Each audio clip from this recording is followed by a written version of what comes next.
Hey there. So my next guest decided to start an organization with some friends of his. And before we know it, just in a couple months, they've built this amazing organization that's providing a safe space for gamers in the Charlotte area in the United States. And it's actually incredible how quickly they've been able to build it and the community that they've been building. And so I brought him on in order to talk about, how to do that, how to build an organization like that, and the kind of the journey they took. So I know you guys are going to love this one.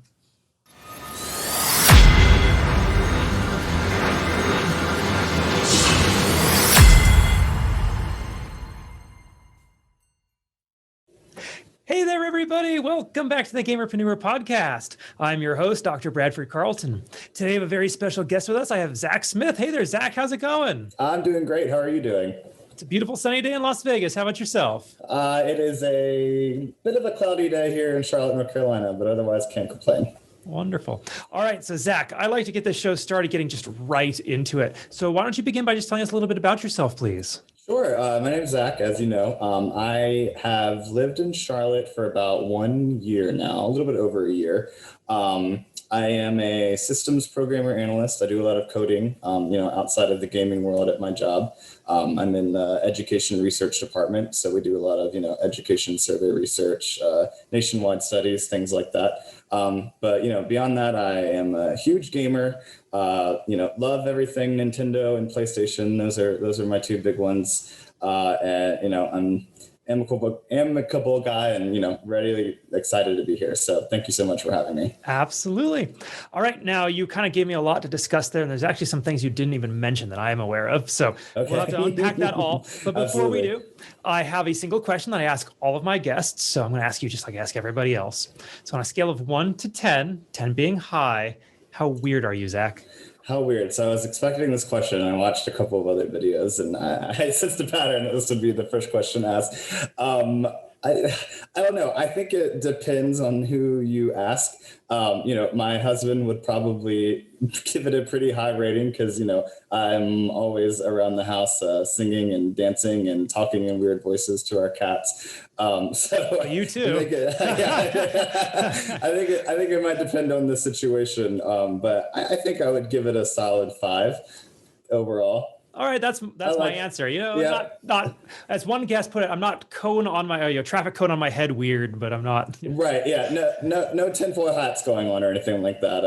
But I know how to geek out, so I would give it a solid 5. I love it. All right, so this is the Gamerpreneur. So I do need your gaming cred before we get started too much further into this. When did you first start playing video games? Man, okay, so I think my very first memories, I believe I was 4 or 5, and my sister and I were playing Sonic on the Sega Genesis together, getting very frustrated because we really didn't have much idea of how it worked. And then I remember when we first got our Nintendo 64, and I played Ocarina of Time. And I know that's probably the most cliche, gaming love start story right now, but I definitely, I've been playing video games since I can remember. Ocarina of Time was definitely, that first game, when you step out of the Kokori Forest for the first time and, you see that landscape, that really set me down a path of, gaming sort of being, my biggest hobby, my biggest love, my best escape, from, reality. So it's pretty much my whole life. Really? I love it. All right. And what do you play today? Right now, I am actually very addicted to Genshin Impact. I don't know if I'm sure you've heard of it. It's kind of, taking off right now. I've been a free-to-play player, so I haven't really been spending money on it. I think I did spend like 10 or 15 bucks on it a couple of weeks ago, and I didn't roll the character that I wanted. So I was like, all right, I'm not doing this again. And so, but I've been free to play on it. I've probably been playing it. I have played it since it dropped, and I have been really hooked on it. My husband's kind of annoyed because I've been really hogging the PS4 recently to play it.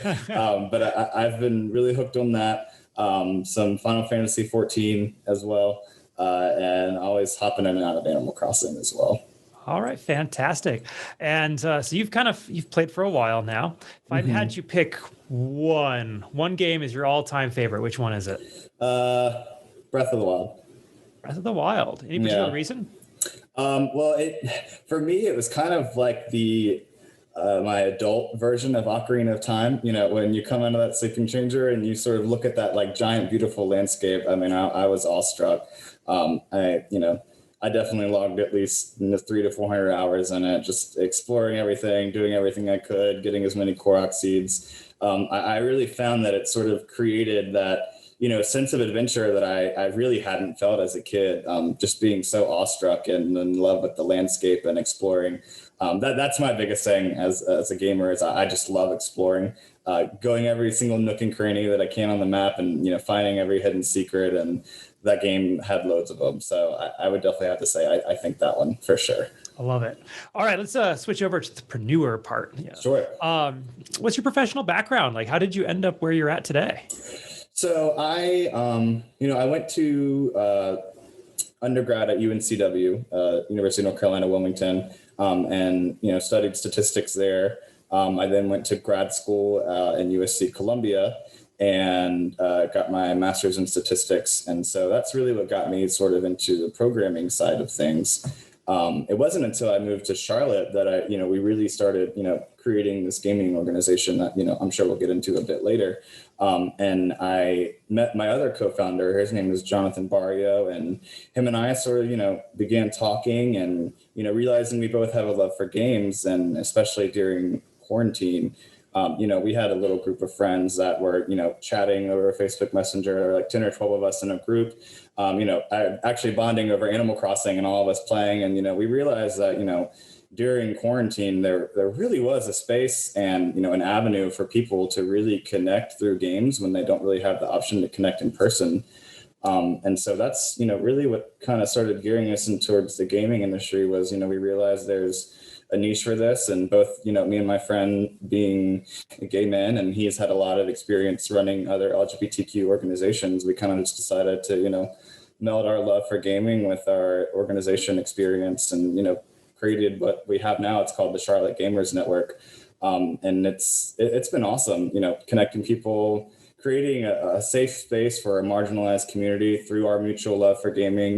Growing up as a gay man, I was pretty bullied growing up, during school and all that. And video games were always a safe haven and a way to escape from all that. And so we've really found that story a lot through our community, especially the LGBTQ plus gaming community, that, it's been a safe space for people. This is a place where, they can live out their families' fantasies. They can escape from, what might not be the greatest reality that they're experiencing right now. And so, really creating that community, it's been great. And it's really rewarding to have my love for gaming channeled into something that is productive and meaningful and gives back to the community as well.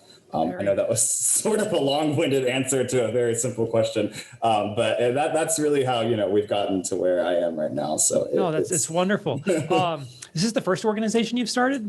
This is my first organization, yes. Okay, and how is it, building something? Because, this is the Gamerpreneur. I like talking to people building organizations. It's been great, honestly. It has been a lot of work. I have definitely noticed, a decrease in free time throughout the day. But it's really rewarding. I mean, there are times where, of course, we get frustrated.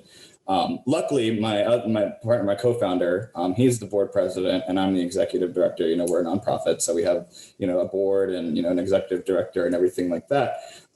He has run a few organizations before. And so he's definitely been able to input a lot of his advice, and mentoring me in my position as well.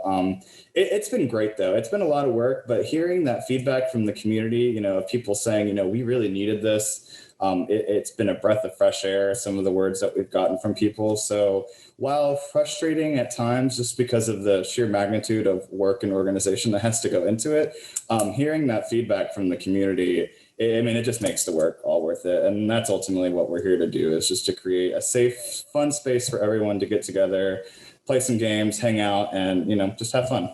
That's so fantastic. And, on your end, what is it like building an organization? You have a little less free time, but, part of my purpose of this show is to allow my audience to, walk in your footsteps. Maybe they want to do something someday themselves and they aren't quite sure of what to do. Like, what was it like to do this? It was honestly, I really have to speak a lot to, I think we kind of caught lightning in a bottle again with the pandemic going on and everyone being inside. And I think a lot of people were even, exploring video games as a way to occupy themselves and entertain themselves and still connect with people. We've only been around since July, and we already have about over 400 members on our Facebook and about 220 people in our Discord. And so, we just started a Facebook group. We paid a little bit of money to have like $20 just to have some advertisements, thrown out to the people of Charlotte that, hey, we're a new LGBTQI plus organization. Come join us, come hang out, come talk in our Discord. And we've really seen it thrive and grow. It's definitely been an exercise in time management. That is the one piece of advice I will give, is I'll definitely be working at my other job and I'll get Discord notifications, and it takes everything in me to not have to just go over and see what's happening. So it's definitely a big practice in compartmentalizing and time management. But I would say, as far as walking in my shoes, there's never really an off time, so to speak. You are constantly, checking Discord and, putting out fires as they pop up, regardless of what time they pop up. So it's definitely an exercise in understanding that you can't have too much planned downtime all the time. But again, when you hear that feedback from the community that, this space is what people have been looking for and what they need, I mean, that just warms my heart, and it makes all the lack of downtime 100% worth it. So anyone looking to start, it's a lot of work, but when you put the time in and when you create a safe space and a space for your community to really connect, you will absolutely feel the outpouring of love from your community, and it will make it all worth it. That's fantastic. Okay, so my next question, I'm going to preface a little bit. So I have a lot of people asking me, how do I start this? How do I become that? The key thing is you have to start, right? It's just, you have to go and actually do the thing. Right. So I want to ask you what makes you special? Because not many people actually start, but you did it. You went and took the steps required to build this. And what inside of you made that happen? Honestly, I think we had a great team. I mean, we are not alone in this. I think we have about, right now we have 11 people all working together, working on different parts. We have Dungeons and Dragons officers. We have tabletop board game officers. We have, our stream coordinator, event photographer, all these things. So it's definitely not something that's easy to just start.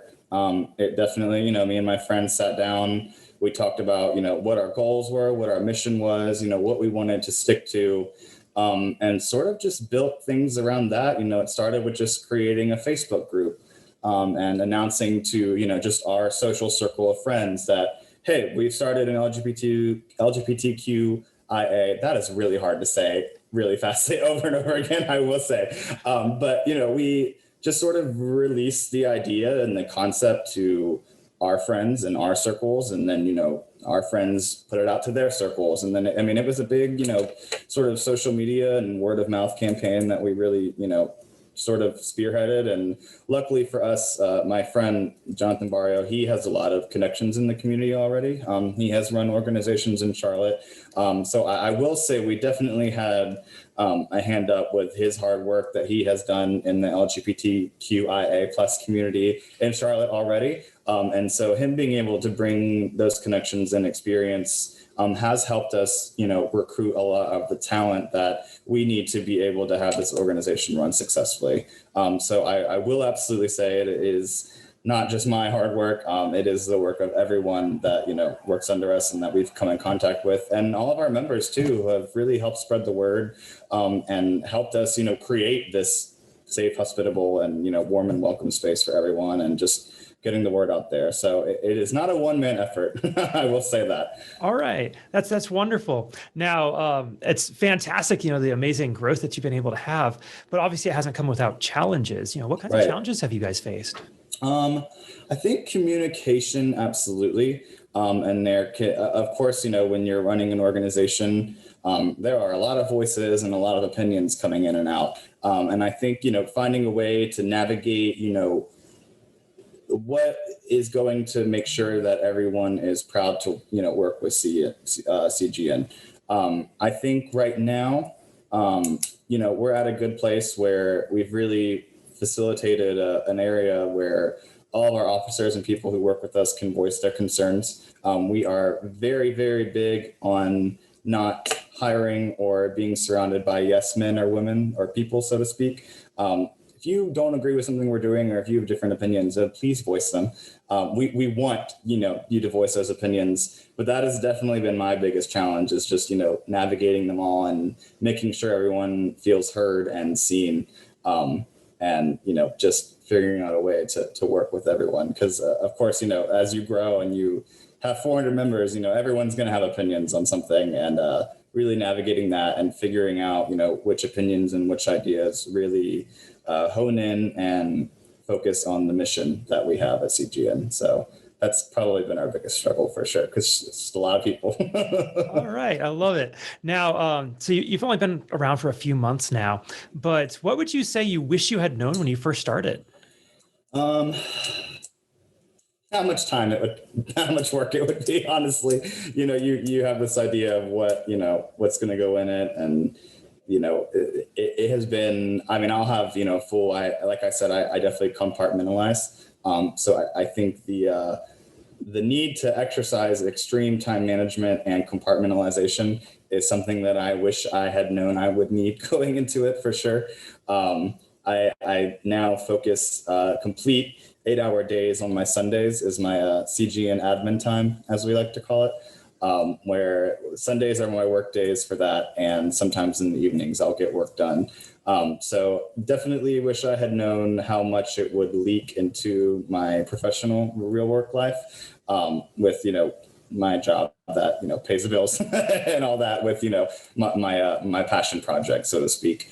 So definitely know that if you have a real job on top of running an organization, it will leak into your time for your real job as well. So that's something I wish I had been more cognizant of when I had first started this, but I'm getting better at it. So beautiful. And were you guys hoping to take the organization? I don't mean to say guys, but I hope you know what I mean. Oh, no, that's fine.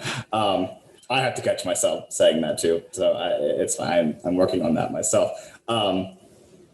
So, we really, right now we are really focused on Charlotte, and sort of expanding our sphere and really getting out there. We actually just started up, we're working on creating a partnership with something in Charlotte called Time Out Youth. And they are an organization that focuses on helping youth LGBTQIA members in the community. So, kids, some might be displaced with homelessness because their parents kicked them out because they were gay or queer or trans. And so they sort of act as like a recreational / therapeutic / hangout facility. And so what we are starting to partner up with them is we're going to do a game night where we bring in, our monitors and our equipment and, let the kids just play some games and hang out.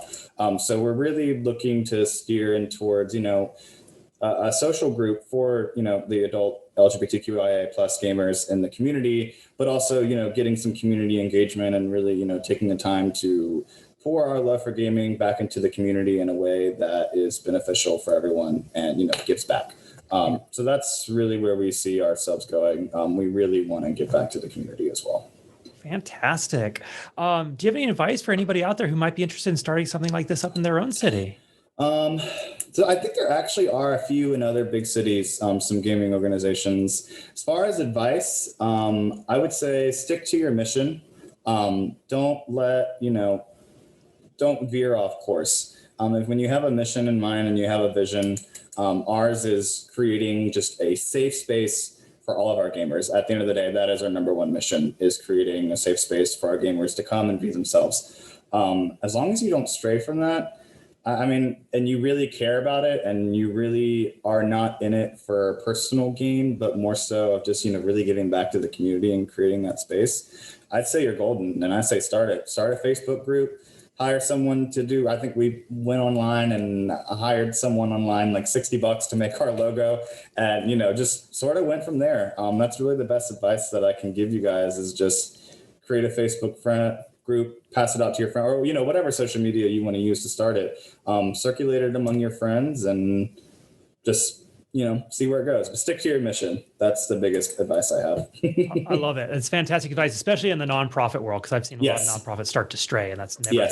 No, it's not. Yeah, that's the one thing me and our board president, Jonathan Barrio, we're very adamant about is, sticking to our mission. So. Okay. Now, Zach, can I ask you some more personal questions if possible? Sure. Okay. You see, I believe, and if you've watched my episodes, I kind of do this every episode, but I believe that we learn the most in our life from our failures rather than our successes. So It's when you get smacked in the face, knocked down, that you have to figure out a way to pull yourself up, dust yourself off, and then figure out how to move forward. So I don't want everybody sitting here watching you think that you've had nothing but wonderful success and your life is rosy and sunshine and rainbows. So I'd like to ask you, what do you consider your biggest failure in life, and what did you learn from it? So I know it's probably not in other people's eyes a failure. As far as a personal failure, as far as coming short of my goals. So when I had graduated undergrad, I applied and was accepted to a PhD program. And I was in the PhD program. And unfortunately, I really don't think I had the mental capacity or emotional capacity to handle the strain of grad school. Anyone who's watching that has been in grad school will probably know what I learned a lot of new things about myself. And if it wasn't, for my husband and my therapist at the time, I don't know where I would have been, because I went through a really dark phase. And unfortunately, I stopped with getting my master's and, didn't complete my PhD program. It worked out fine, but, I did originally always have the dream of, being Dr. Zach and getting my PhD. And so, as that probably sounds very privileged of me to say, but I do think that was probably my biggest failure or shortcoming. But it has also given me the lesson that, you can set up this plan for life and have a vision of where you want things to go. And just because you don't really, meet that fantasized highest level goal doesn't necessarily mean that you're not still destined to do great things, because, here I am. I actually just celebrated a promotion at work today that I got. Congratulations. So, thank you. And so, it does not necessarily mean that you have fallen short and that, you can't keep up and get up and keep going. So that's wonderful advice. That truly is. And if I can editorialize for just a moment, in my own experience, having been a business law attorney and a business coach, one of the biggest failures I've seen business owners make is actually reaching their life goal. Is they got the thing that they always strived for and they never thought beyond it. That's interesting. And what ends up happening is they reach a very dark place in their life, because now they don't know where to go and they're just kind of feeling like they're wandering. So no, I 100% agree. Whether you reach your goal or you don't reach your goal, it don't make your whole life about that one thing. You have to have exactly. Beautiful. Okay. On a related note, what's something you're working to improve on yourself today? So I'm actually very much so working on how to say this, chilling out. I think I have a constant monologue going through my head, and I'm very much so a dweller in the sense where, I will dwell on a specific interaction that I had with someone. I do have generalized anxiety. So I think really just learning to quell that, imposter syndrome voice in my head of either, you're not good enough, or you did this wrong, or you're not doing this enough. Really just chilling out and learning to just sort of, take things as they go and really not dwelling. So that's probably what I'm working on the most right now from a personal introspective level. All right. Thank you. Kind of a fun question. What is something that you think that people misunderstand about you the first time they meet you? That is a good question. They misunderstand about me. Maybe that I am too excited about things. I'm not sure. Sometimes I have a tendency to get really passionate about things, whether it's, overly excited or talking really fast. And maybe they just think I'm a little zany. But I think I'm maybe just passionate would be something that I could say? That's a good question. That's a hard one. That tripped Well, me there's up a no little harm bit. in being passionate. Are you trying to say you're not passionate? Yeah, I mean, I am. Yeah, maybe I think it could definitely come off as just a little much. Would probably be something, which may not even be a misunderstanding as much as it is. Maybe I'm just a little much. But I love it. All right, Zach, this has been a fantastic interview. How do people find you? How do they reach out to you? Where are you all at on social media? Yes, so we are, you can look us up on Facebook, the Charlotte Gaymers Network. You just a quick Facebook search of that will bring up our business page, which will then lead us to our group page. And our group page will also lead you to our Discord. It's kind of hard to drop a Discord link, I guess, over a video interview, but that is where most of the action happens, is our Facebook group and our Discord. So again, Charlotte Gamers Network, facebook.com, just search that in their search bar and you will find us. Wonderful. All right. Now, as we wrap this up, do you have any final thoughts you want to share, or anything I didn't ask you think we still need to cover? No, I think your questions were great. That last one really tripped me up a bit. I really appreciate you taking the time to talk to me. Thank you so much for having me on your show. We, look forward to any potential new members that might be watching that can come join our group. We're safe, we're fun, we're very warm and welcome, and we would love for you guys to join us. So thank you so much, Brad. I really appreciate it. Absolutely. Zach, thank you. Thank you so much. I genuinely do appreciate you coming on with me today. Well, thanks. I appreciate it. And I hope everyone watching has a good evening as well. All right. And for everybody else, I'm going to remind you all, don't be just a gamer, be a gamerpreneur.